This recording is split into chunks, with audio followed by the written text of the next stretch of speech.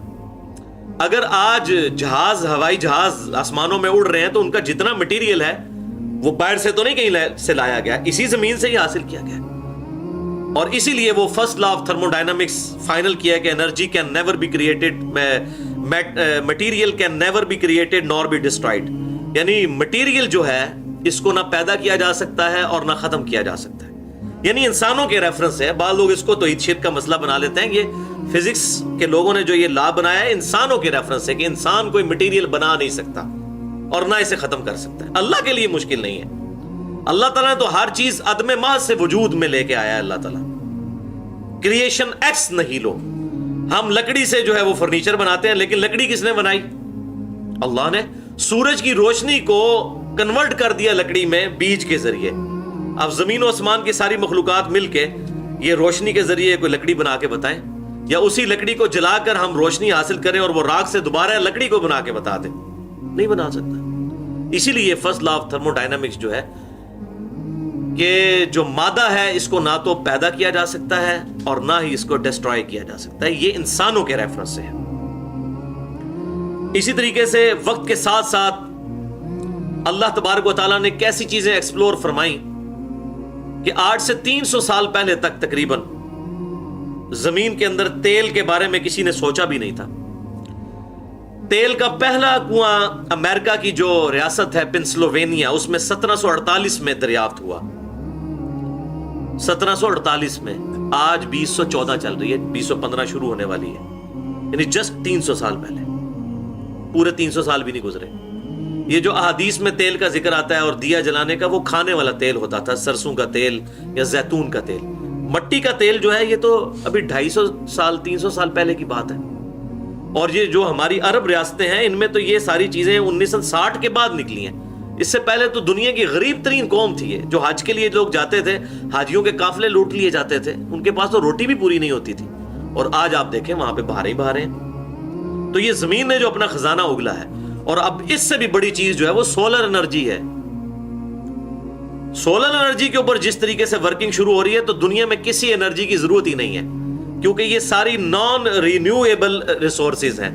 تیل ایک نہ ایک دن ختم ہو جائے گا کیونکہ نیا نہیں پیدا ہو رہا، جو پرانا ہے وہی نکالتے جا رہے ہیں. لیکن سورج جب تک ہے اس وقت تک سورج کی روشنی ہے، اور سورج اگر نہیں رہے گا تو زمین پہ زندگی ویسے ہی ختم ہو جانی ہے. تو سورج کی روشنی کو سولر سیلز کے ذریعے سٹور کرنا، اس کے اوپر بڑا کام ہو رہا ہے. اب تو تقریباً جو ہے وہ کمرشل فلائٹس بھی شروع ہونے لگی ہیں. 5 یا 10 مسافروں والی جہاز بھی بنا لی ہیں سولر سیل کے اوپر چلنے والے. اور پاکستان میں جو یہ لوڈ شیڈنگ کی آفت آئی، اور اس آفت کی وجہ سے جو فتنہ آیا، یہ اس کی برکت سے یہ چیز آئی کہ یہاں پہ لوگوں کو یہ ٹیکنالوجی بھی پتہ چل گئی کہ سولر سیل کے ذریعے بھی انرجی پروڈیوس کی جاتی ہے. تو بہرحال باہر دنیا میں تو لوگ بڑی تیزی سے اس کی طرف شفٹ کر رہے ہیں. یہ بڑا آسان اور سستا سورس ہے روشنی سے انرجی حاصل کرنے کا. تو یہ سارے کے سارے اندازے اللہ تعالیٰ نے مقرر فرما دیے. اور اب دیکھیں کہ اللہ تعالیٰ نے زمین 2 دن میں پیدا فرمائی، اور پھر آسمانوں کا بھی ذکر آئے گا کہ 2 دن میں، اور پیرلل میں زمین و آسمان یعنی پیرلل میں، اور 4 دن زمین کے اندر یہ جتنی ضرورت کے لیے چیزیں تھیں ان کے لیے اندازہ مقرر فرمایا، ان چیزوں کو پیدا فرمایا. اور this earth is a miracle planet in this universe. یہ زمین جو ہے ایک معجزانہ کرہ ہے اس پوری کی پوری کائنات کے اندر. زمین جیسا کوئی کرہ نہیں ہے. اسی لیے آپ دیکھیں قرآن پاک میں بار بار آسمانوں کا ذکر ہوتا ہے, ستاروں کا ذکر ہوتا ہے, لیکن زمین کا ذکر ہوتا ہے جب تو بڑے پروٹوکول کے ساتھ ہوتا ہے, کیونکہ جتنی یہ مخلوقات اور زندگی ہے وہ اسی زمین کے اوپر آباد ہے. یہ اللہ تعالیٰ کا ایک میریکل پلانٹ ہے. اب اس کے اوپر گفتگو کریں تو ایک علیحدہ سے پورا ٹاپک ہے, میری گفتگو ہے مسئلہ نمبر 60 کے نام سے, who is Allah in the light of latest scientific facts. Urdu میں ہے اللہ کون ہے جدید سائنسی حقائق کی روشنی میں. اس میں میں نے اس طرح کے کافی فگرز بتائے ہیں. اسی طریقے سے آپ یہ دیکھیں کہ خوراک ٹیکنالوجی کی برکت سے کتنی بڑھ چکی ہے کہ آج کی ڈیٹ میں بھی امریکہ ہر سال لاکھوں ٹن گندم پیسیفک اوشن میں, بحر الکاہل میں ضائع کر دیتا ہے. فالتو پیدا ہوتی ہے صرف اس لیے کہ انٹرنیشنل مارکیٹ میں گندم کی پرائس نیچے نہ آ جائے. اتنی گندم پیدا ہو رہی ہے. لہذا یہ جو اکثر لوگ سوال کرتے ہیں اور وسوسے لوگ آتے ہیں, جی اگر اللہ تعالیٰ نے رزق مقرر کر دیا ہے تو ایتھوپیا میں, صومالیہ میں لوگ قحط سالی سے کیوں مر رہے ہیں؟ اللہ نے تو رزق کی ذمہ داری خود لی ہے. بھائی رزق کی ذمہ داری ضرور لی ہے اللہ تعالیٰ نے, وہ پوٹینشلی یعنی زمین میں پوٹینشل موجود ہے, وہاں تک پہنچنا ہوگا. وہ انشاءاللہ باقی آیات میں ڈسکس بھی کروں گا. اگر کہیں پر خوراک اویلیبل نہیں ہے وہاں سے ہجرت کر جائیں. آج دنیا کے آدھی آبادی سب کانٹیننٹ انڈیا, پاکستان, بنگلہ دیش, چائنا میں کیوں رہ رہی ہے؟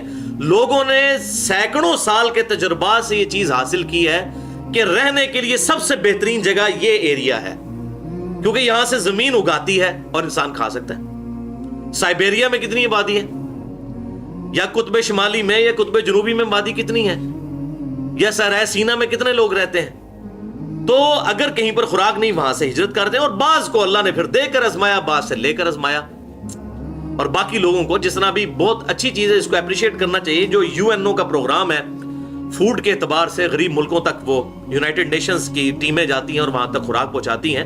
اور ظاہر ہے یہ اللہ تعالیٰ نے یہ اونچ نیچ جو رکھی ہے اسی لیے رکھی ہے, کسی کو دے کر آزمایا, کسی سے لے کر آزمایا.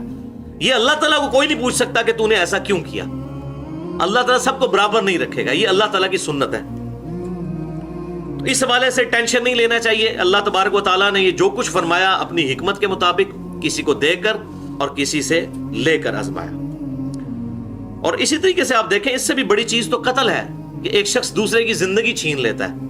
ایک تو ہے نا قید سالی سے مرنا, اور ایک ہے کہ کسی شخص کا دوسرے کو قتل ہی کر دینا, اس سے زندگی چھین لینا. یہ کتنا بڑا جرم ہے. لیکن سورۃ البقرہ میں اللہ تعالیٰ نے فرمایا قصاص میں تمہارے لیے زندگی ہے, جو قتل کرے گا اس سے بدلہ لیا جائے گا. اس کو یہ نہیں کہا جائے گا کہ بھئی اللہ نے اس کی تقدیر میں لکھا ہوا تھا کہ اس نے مرنا ہے تو تو نے بالکل ٹھیک کیا ہے, تو نے تقدیر پوری کر دی. یہ نہیں کہا جائے گا, بلکہ اس سے بدلہ لیا جائے گا, قصاص لیا جائے گا یا دیت لی جائے گی. حتیٰ کہ بخاری اور مسلم کی متفق علیہ حدیث ہے, قیامت والے دن سب سے پہلے قتل کے مقدمے کا فیصلہ ہوگا. سنن نبی داؤد میں سب سے پہلے نماز کے بارے میں سوال ہوگا, وہ حقوق اللہ ہے. حقوق العباد میں صحیح بخاری اور صحیح مسلم کی متفق علیہ حدیث ہے, سب سے پہلے قتل کے مقدمے کا فیصلہ ہوگا. اور سنن نبی داؤد میں یہاں تک آتا ہے کہ مقتول جو ہے وہ اپنے قاتل کو قیامت والے دن, اپنے قاتل کو پیشانی کے بالوں سے پکڑ کر اس حال میں کہ اس کے اپنے جسم سے خون رواں ہوگا, گھسیٹتا ہوا اللہ کے عرش کے قریب لے جائے گا, اور اس کے سامنے کوئی روک ٹوک نہیں ہوگی. اللہ کے عرش کے پاس پہنچ کر وہ کہے گا کہ اللہ آج مجھے انصاف دلا, اس نے میری زندگی مجھ سے کیوں چھینی تھی. تو یہ بھی تو ہوتا ہے نا, تو یہ بھی آزمائش, دنیا میں اس طرح کی آزمائشیں اللہ تبارک و تعالیٰ کی طرف سے لگی ہوئی ہیں. لہذا اس میں کوئی اس اعتبار سے ٹینشن لینے کی ضرورت نہیں ہے. دوسرا ریفرنس, وَكَأَيِّن مِّن دَابَّةٍ لَّا تَحْمِلُ رِزْقَهَا, اور کتنے ہی جاندار ایسے ہیں کہ جو اپنا رزق اپنی پیٹھ پر لاد کر نہیں پھرتے, کوئی سٹوریج نہیں انہوں نے کیا ہوا اپنا رزق. یہ سورۃ العنکبوت آیت نمبر 60. کتنے ہی چلنے پھرنے والے ہیں کہ وہ اپنا رزق اپنی پیٹھ پر لے کر نہیں پھرتے. اللہ یرزقها, اللہ تعالیٰ انہیں رزق دیتا ہے, وَإِيَّاكُمْ, اور تمہیں بھی اللہ ہی رزق دے گا. وَهُوَ السَّمِيعُ الْعَلِيمُ, اور وہی سننے والا, علم والا ہے. یہ بہت بڑی اللہ تعالیٰ کی کوالٹیز ہیں, ہر مخلوق کی ہر آواز کو ہر وقت سننا اور اس کا علم رکھنا. یہ نہ کوئی فرشتہ کر سکتا ہے, نہ کوئی پیغمبر کر سکتا ہے, نہ کوئی اور مخلوق کر سکتی ہے, یہ اللہ کے ساتھ خاص ہے. تو اللہ تعالیٰ فرما رہا ہے کہ جاندار اپنا, کتنے ہی جاندار اپنا رزق اپنی پیٹھ پر لے کر نہیں پھرتے, ہم انہیں رزق دیتے ہیں. یہ پرندے جو صبح نکلتے ہیں کس آس اور امید کے اوپر, اللہ تعالیٰ ان کو کھلاتا ہے. اور پھر کئی ایسے پلانٹس موجود ہیں. اس پہ اگر کسی کو شوق ہو تو ہارون یحییٰ کی جو ویڈیوز ہیں harunyahiya.com اس ویب سائٹ پہ اردو ڈبنگ کے ساتھ بھی مل جائیں گی, ویسے انگلش میں ہے. وہ آپ دیکھیں کہ کیسی کیسی مخلوقات ہیں, کیسے کیسے درخت موجود ہیں دنیا میں کہ جو مینڈک کھا جاتے ہیں پورا پورا. یعنی ان کے پتوں کا ڈیزائن ایسا ہے کہ پتوں کا منہ کھلا ہوتا ہے, اس پہ کانٹے لگے ہوتے ہیں اور اٹریکٹیو چیزیں اس میں موجود ہوتی ہیں. کبھی کوئی مکھی گئی تو وہ پھنس گئی, اس مکھی کو کھانے کے لیے مینڈک گیا, جیسے ہی وہ اندر گیا تو وہ پھڑکنا شروع ہوگا, ساتھ ہی اس کا پتے کا منہ بند ہو جائے گا اور وہ اس کو ڈائجسٹ کر کے کھا جائے گا. اب وہ پودا خود تو حرکت کر نہیں سکتا, جا کے پکڑ بھی نہیں سکتا. تو یہ وہ جو آیت اللہ تعالیٰ نے فرمایا کتنے ہی جاندار ہیں, اپنا رزق اپنی پیٹھ پر لے کر نہیں پھرتے, ہم انہیں رزق دیتے ہیں, ان کے منہ میں ڈالتے ہیں. ایسے معاملات پیدا فرما دیے اللہ تعالیٰ نے. اور اتنی حیران کن بات ہے کہ یہ میں اس پہ سوچ رہا تھا کہ یہ جب بارش ہوتی ہے تو بارش کے قطرے بھی اس کے اوپر پڑتے ہیں, تو اس کے جو ہے کانٹے, تو بارش کے قطروں کی وجہ سے بند ہو سکتا ہے, لیکن ایسا نہیں ہوتا. جیسے اس میں کوئی چیز جائے اور وہ تیزی سے پھٹ پڑائے, جیسے ہم ماؤس کو, کمپیوٹر کے ماؤس کو تیزی سے 2 دفعہ کلک کریں تو پھر وہ پروگرام رن کرتا ہے, اگر تھوڑے تھوڑے وقفے سے کریں نہیں کرتا. تو تیزی سے پھٹ پڑائے پھر وہ پتا بند ہوتا ہے, ورنہ تو بارش ہوتے وقت وہ بھوکے ہی مر جائے وہ جو پلانٹ ہے بارش کے موسم میں. تو بارش کے قطرے کی وجہ سے اس کا پتا بند نہیں ہوتا. تو اس قسم کی کئی مخلوقات ہیں. اب یہ تو لادہ ٹاپک ہے, اس پہ تو گھنٹوں چاہیے صرف اس کے اوپر بولنے کے لیے. تو اللہ تعالیٰ فرما رہا ہے کہ ہم رزق دیتے ہیں, اور اگر آپ رزق, یہ اللہ کے علاوہ تو کوئی رزق پورا ہی نہیں کر سکتا. دنیا میں ملینز آف ویلز, دنیا میں لاکھوں ویلز, دنیا کے سمندروں میں, پیسیفک اوشن میں, اٹلانٹک میں, انڈین سی کے اندر ساری ملائی جائے تو لاکھوں ویلز بنتی ہیں. ان کی خوراک کون پوری کر رہا ہے؟ ایک جو ایوریج ویل مچھلی ہے اس کی ایک دن کی خوراک جو ہے نا, چھوٹی ویل کی 500 کلو گرام گوشت ہوتا ہے. 500 کلو گرام, یہ کون پورا کر سکتا ہے؟ اور لاکھوں کے لیے پورا کرنا, اور یہ صرف ایک ویل مچھلی کی بات ہو رہی ہے. کیسا اس کے لیے انتظام کیا ہوا ہے. اور پھر باقی مخلوقات آپ گن, اس روئے ارض پہ ابھی تک جو مخلوقات دریافت ہو چکی ہیں وہ 2 ملین ہے اسپیشیز. 20 لاکھ یہ ان کی تعداد نہیں ہے بلکہ اسپیشیز ہے. یعنی اگر گننا شروع کریں, انسان کو پہلی مخلوق آپ گن لیں, گھوڑا دوسری مخلوق, خچر تیسری مخلوق, کوا چوتھی مخلوق, گدھا 5ویں مخلوق, اس طریقے سے گنے, نباتات اور حیوانات کی ملا کر 20 لاکھ سپیشیز ہیں. اور ایک ایک جو سپیشیز ہے اس کی اربوں خربوں میں آبادی ہے. ان سب کا رزق پورا ہونا انبلیویبل ڈیٹا ہے.